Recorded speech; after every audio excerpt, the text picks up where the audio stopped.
ان الحمد لله والصلاة والسلام على رسول الله اما بعد فاعوذ بالله من الشيطان الرجيم بسم الله الرحمن الرحيم ولا تحسبن الذين قتلوا في سبيل الله امواتا بل احياء عند ربهم يرزقون صدق الله العظيم.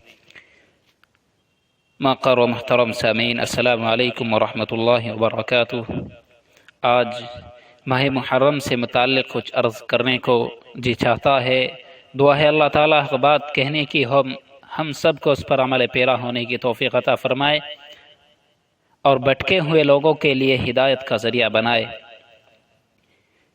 سامعین، یہ موضوع جتنا سبق آموز ہے اتنا ہی مشکل ہے. پروپیگنڈے کے ماہروں نے حقیقت پر اتنا پردہ ڈال دیا ہے کہ اصل اور نقل میں فرق کرنا بہت دشوار ہو گیا ہے. لوگوں نے ہمارے ذہنوں میں بعض باتیں ایسی بٹھا دی ہیں جن کا حقیقت سے دور کا بھی کوئی تعلق نہیں ہے.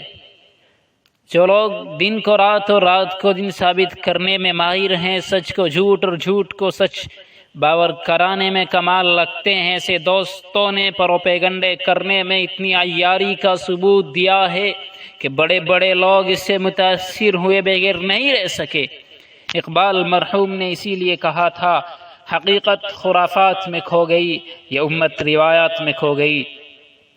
سب سے پہلے جو بات ہمارے ذہنوں میں بٹھا دی گئی ہے وہ یہ ہے کہ محرم الحرام ماتم اور تعزیہ داری کا مہینہ ہے، منحوس اور نامبارک مہینہ ہے، شادی اور خوشی کی تقریبات نہ کرنے کا مہینہ ہے. حالانکہ وہ مہینہ ہے کہ جس کی حرمت پر شریعت اسلامیہ ناطق ہے، جس کی عظمت پر قرآن شاہد ہے، جس کی فضیلت پر حدیث گواہ ہے. یہ مہینہ ہمارے آقا صلی اللہ علیہ وسلم کی ہجرت کی یاد دلاتا ہے اور عزم و حوصلے کا درس دیتا ہے. سورہ توبہ کے اندر اللہ رب العزت نے اس مہینے کو محترم و معزز قرار دیا ہے. رمضان کے روزے فرض ہونے سے پہلے اسی ماہ کی 10ویں تاریخ کا روزہ فرض تھا اور آج بھی اس کا روزہ رکھنا مسنون و مستحب ہے. اس کا روزہ رکھنے پر سال بھر کے گناہ معاف ہو جاتے ہیں.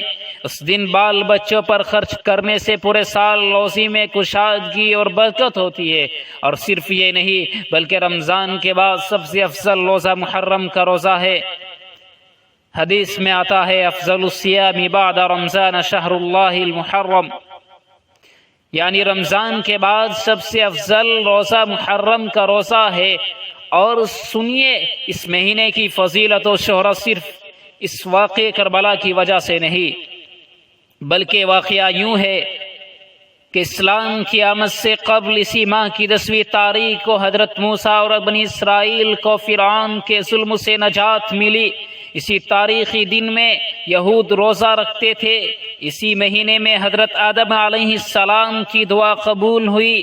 اسی مہینے میں حضرت نوح علیہ السلام کی کشتی سیلاب سے محفوظ ہو کر کوہ جودی پر ٹھہری.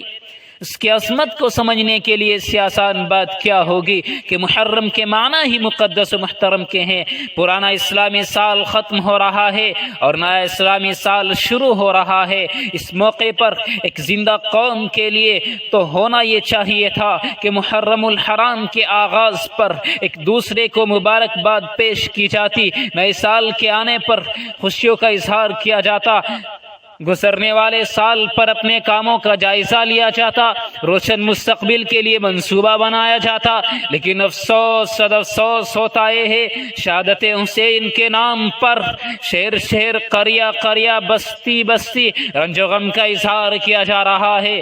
کالا لباس پہنا جاتا ہے، ماتم کی مجلسیں لگائی جاتی ہیں، چوڑیاں توڑی جاتی ہیں، سینہ کوبی ہوتی ہے. ان کی درد بھری آواز اور آنسو و خون کے قطرات سے ایسا لگتا ہے کہ بزدل انسانوں کی ایک دنیا آباد ہے، ان میں صبر و تحمل کا ذرا بھی مادہ نہیں ہے.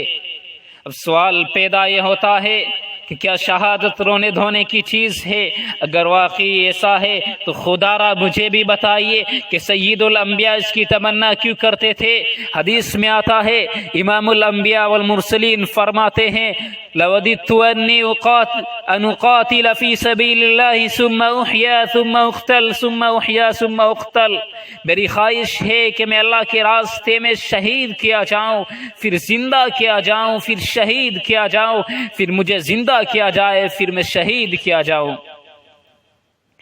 حضرت عمر ابن خطاب کے مقام سے کون ناواقف ہے؟ نبی نے ان کے بارے میں فرمایا لو کان بعدی نبی لکان عمر، اگر میرے بعد کوئی نبی ہوتا تو عمر ہوتے۔ اور ایک مقام پر فرمایا کہ میرے بعد تم ابو بکر عمر کی اقتداء کرنا۔ ہاں یہ وہی عمر ہے کہ جس راستے سے وہ گزرتے تھے شیطان اور اس کے چیلے اس راہ پر قدم رکھنے کی ہمت نہیں کرتے تھے۔ ان کے دور میں 22 لاکھ مربع میل کا علاقہ فتح ہوا، اور وہی عمر شہادت کی دعا کرتے ہوئے کہتے تھے اللہم ارزقنی شہادتا فی سبیلک وموتا ببلد رسولک، یا اللہ مجھے اپنے راستے میں شہادت اور اپنے رسول کے شہر میں موت عطا فرما۔ میرے دوستو، معلوم ہوتا ہے کہ شہادت قابل رشک چیز ہے، یہ وہ مقام بلند ہے جس پر واہ نہیں بلکہ واہ کہنا چاہیے، کیونکہ شہید مرتا نہیں بلکہ ہمیشہ کے لیے موت کو شکست دے دیتا ہے۔ قرآن کہتا ہے وَلَا تَحْسَبَنَّ الَّذِينَ قُتِلُوا فِي سَبِيلِ اللَّهِ أَمْوَاتًا بَلْ أَحْيَاءٌ عِندَ رَبِّهِمْ يُرْزَقُونَ، جو اللہ کی راہ میں شہید کر دیے جائیں انہیں مردہ مت سمجھو، بلکہ وہ اپنے رب کے پاس زندہ ہے، انہیں روزی دی جاتی ہے۔ حضرات، اب آپ نے سمجھ لیا ہوگا کہ شہادت رونے گانے اور ماتم کرنے کی چیز نہیں ہے، فخر اور سعادت کی چیز ہے۔ پھر سیدنا حضرت حسین تو جنت کے جوانوں کے سردار ہیں، گردن کٹانے والوں میں ممتاز ہیں، خوش نصیبوں سے بڑھ کر خوش نصیب ہیں، زندوں سے بڑھ کر زندہ ہے، تو پھر ان کی زندگی میں کیوں شک کیا جائے؟ ایک لمحے کے لیے بھی انہیں مردہ کیوں کہا جائے؟ اس لیے مجھے کہنے دیجئے کہ جب دشت کربلا کا بھوکا پیاسا شہید آج بھی زندہ ہے تو زندہ ہوتے ہوئے مردوں کی طرح ان کا ماتم کیوں کیا جا رہا ہے؟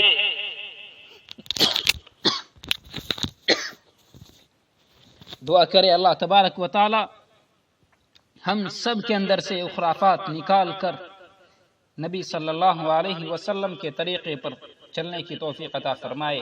آمین۔ وآخر دعوانا الحمدللہ رب العالمین۔